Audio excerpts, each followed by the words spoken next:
بسم اللہ الرحمن الرحیم۔ السلام علیکم۔ مزمل وائس آفیشیل میں خوش آمدید۔ سپنا میں نے نہ جانے کیا بات تھی سپنا میں کہ ناصر ایسے دیکھ کر دیوانہ سا ہو گیا۔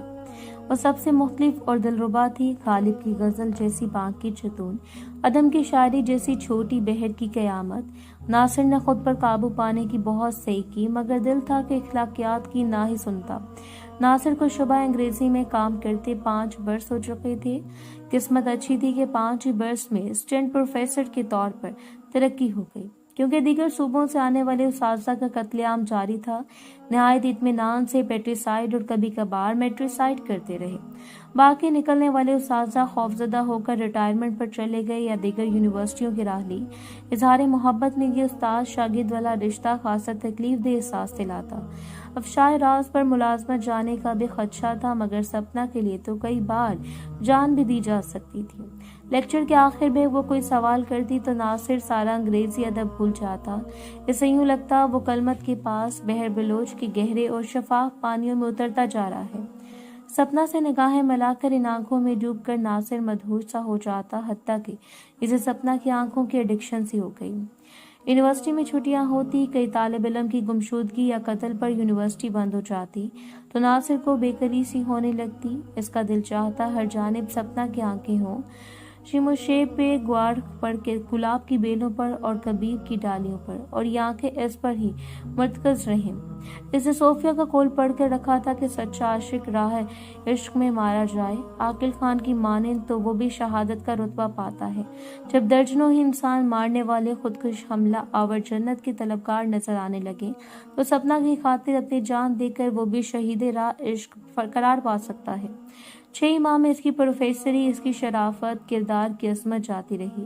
اس کے اندر کے انسان نے پروفیسر کو اغوا کر لیا۔ ایک روز جبکہ بارش ہو رہی تھی، اسے راہداری میں سپنا دکھائی دی۔ جانے کس خیال سے سپنا نے مڑ کر دیکھا، ناصر بمشکل تجلی طور پر برداشت کر پایا۔ راہداری خالی تھی، بارش کے سبب حاضری کم تھی۔ سپنا احتراماً ٹھہر گئی۔ ناصر اس کے قریب آیا تو دونوں ساتھ ساتھ چلنے لگے۔ ناصر نے ملازمت سے استعفے پر دستخط کر دیے۔ سپنا میں تم سے محبت کرنے لگا ہوں۔ خلاف توقع سپنا کو حیرت نہ ہوئی، نہ ہی وہ پیر پٹکتی ڈین کے پاس شکایت لگانے کے لیے مڑی۔ ہاں میں جانتی ہوں۔ اور پھر سامنے سے آتے طلبہ کو دیکھ کر وہ لاتعلقی سے چلنے لگی۔ ناصر اپنی خوشی چھپانے کے لیے کلاس کے بعد بارش میں ہی نکل گیا۔ پیاسی بالو مینا کی بوندوں سے سوندھی سوندھی سی خوشبو دے رہی تھی، یا شاید زمین اچانک جاگ اٹھی تھی۔ اس خلاف امید کامیابی نے تو ناصر کی شخصیت بدل کر رکھ دی۔ بہت خوش رہنے لگا تھا، اور اس کی والدہ نے تو سپنا کے گھر جا کر اندیا بھی دیا کہ وہ سپنا کو اپنی بہو بنانا چاہتی ہیں۔ رہی استادی شاگردی کی بات تو ایم اے کے بعد سپنا یوں یونیورسٹی نہیں جائے گی، چپچپاتے شادی کر لیں گے۔ شادی کے بعد ہی قابل اعتراض خبر پھیلی بھی تو اس کا شدید رد عمل نہ ہوگا، اور کون جانے کتنے پروفیسر اپنی طالبات پہ یوں مرتے ہیں۔ شادی نہیں کرتے۔ سپنا کے والد نعیم کو بھی رشتہ مناسب لگا۔ ناصر ایک شریف انسان تھا، اور شریف انسان اپنی شرافت کے جالے کے اندر رہتا ہے، مکڑی کی مانند اپنے جالے میں اپنی ایک بیوی کے ساتھ رہتے ہیں، ادھر ادھر نہیں دیکھتے۔ اس نے حوصلہ افزا رویہ رکھ کر سوچ کر کوئی جواب دوں گا یوں انتظار کی طرح ڈال دی۔ دن بہت ہی رنگین اور دلکش ہو گئے۔ موبائل ہی ان کا رازدان، پیامبر اور قاصد تھا۔ آنکھوں ہی آنکھوں میں باتیں ہوتی، گاہے گاہے مل بھی لیا کرتے۔ ناصر شادی کے 1 برس تک معاملہ خفا میں رکھنا چاہتا تھا۔ پھر ایک روز اچانک نعیم کی لاٹری کھل گئی۔ مولا بھی جب دیتا ہے چھپڑ پاڑ کر دیتا ہے۔ نعیم کا ایک آوارہ منش بھائی جسے خاندان نے دھتکار دیا تھا، والد نے آگ کر رکھا تھا، وہ لندن میں چل بسا تھا۔ ڈرگ مافیا سے تعلق تھا، کروڑوں کی اسامی تھی۔ اس کا اکلوتا وارث نعیم ہی تھا۔ سرکار کا خط ملا اور بتلایا گیا کہ انگلینڈ کی سفارت خانے سے رابطہ کرے، اسے سرکاری طور پر ٹورسٹ ویزا دیا جائے گا۔ بھائی کی جائیداد اور اکاؤنٹ وغیرہ سے اپنے تصرف میں لائے۔ یہ اندرناک خبر دولت کی جھنکار ساتھ لائی تو سارا گھرانہ فرط مسرت سے ہوش تو اس کھو بیٹھا۔ بارے نعیم نے خود کو سنبھالا، سفید چادریں بچھا کر بیٹھک میں مرحوم بھائی کی فاتحہ لینے لگا۔ اپنی مسرت اپنے کہکے چھپانے کے لیے وہ طرح طرح کے ہیلے بہانے کرتا، اور بظاہر تو وہ سوگوار دکھائی دینا چاہتا تھا، مگر مسرت تھی کہ چھپائے نہ چھپتی۔ ناصر کو جو سپنا نے طائع کی موت کی خبر سنائی تو اس کے انگ انگ سے خوشی پھوٹ رہی تھی۔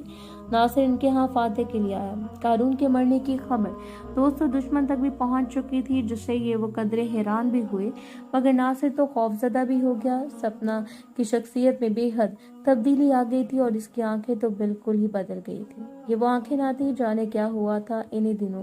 ناصر کے خپتی چچا نے اسے بلاوا بھیجا اور آگاہ کیا کہ وہ فینے تلاش کرتا رہتا ہے۔ اب چونکہ بوڑھا ہو چکا تھا، اس کے بازوں میں اتنی سکت نہیں رہی۔ وہ چاہتا ہے کہ ناصر کو شریک راز کرے اور 25% حصہ دے۔ ان مقامات تک لے جانا، ڈرائیو کرنا، بیلچا کدال چلانا وغیرہ ناصر کا کام ہوگا۔ صرف ایک ہی شرط ہوگی، اخفائے راز۔ یہ ایک دور کا چاہ تھا، رشتے کا چچا۔ اس نے بھی کوئی ملازمت یا کاروبار نہ کیا، مگر ٹھاٹھ سے رہتا تھا، شادی بھی نہ کی تھی۔ وہ ایک مستقل مکان یا بیوی رکھنے کا مخالف تھا۔ شادی کو وہ غلامی کی ایک صورت قرار دیتا۔ اس رات سے پردہ اٹھنے کے بعد اسے وہیں پر پراسرار الادین کا چچا لگنے لگا تھا، جس نے اسے جادوئی چراغ دلایا تھا۔ نعیم کے بعد اب ناصر اس صورتحال کا شکار ہو گیا۔ وہ خود کو خزانوں کا مالک سمجھنے لگا۔ ہیرے جواہرات، سونا چاندی، پیروں کے ہار پہنے سپنا اس کے پہلو میں ہوگی، اور وہ عرب شیخ کی مانند قیمتی کاریں دوڑاتا ہوا یونیورسٹی کے پاس زن سے گزر جایا کرے گا۔ سپنا تو دولت مند ہو رہی تھی، وہ خود بھی دولت مند بن جائے گا۔ نعیم کا ہی ہجر ہوگا، کیا عجیب، زیادہ امیر کبیر ہو جائے گا۔ چچا کے ساتھ پہلی مہم کامیاب رہی، جانے دم کے ساتھ۔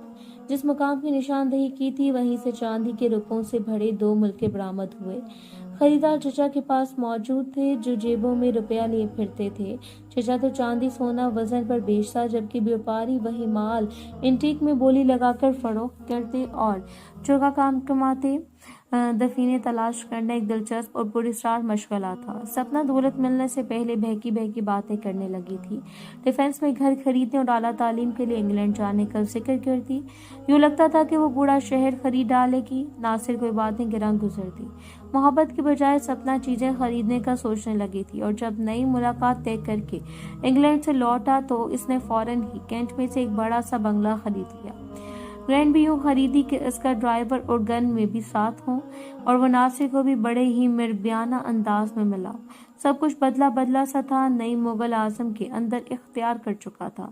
اسی دوران چاند ناسا نے کہہ کر دیا، اور مستنگ کے ختم شدہ شہر اورنگزیب آباد اور کھنڈچا کے مابین ایک دفینہ تلاش کر لیا گیا۔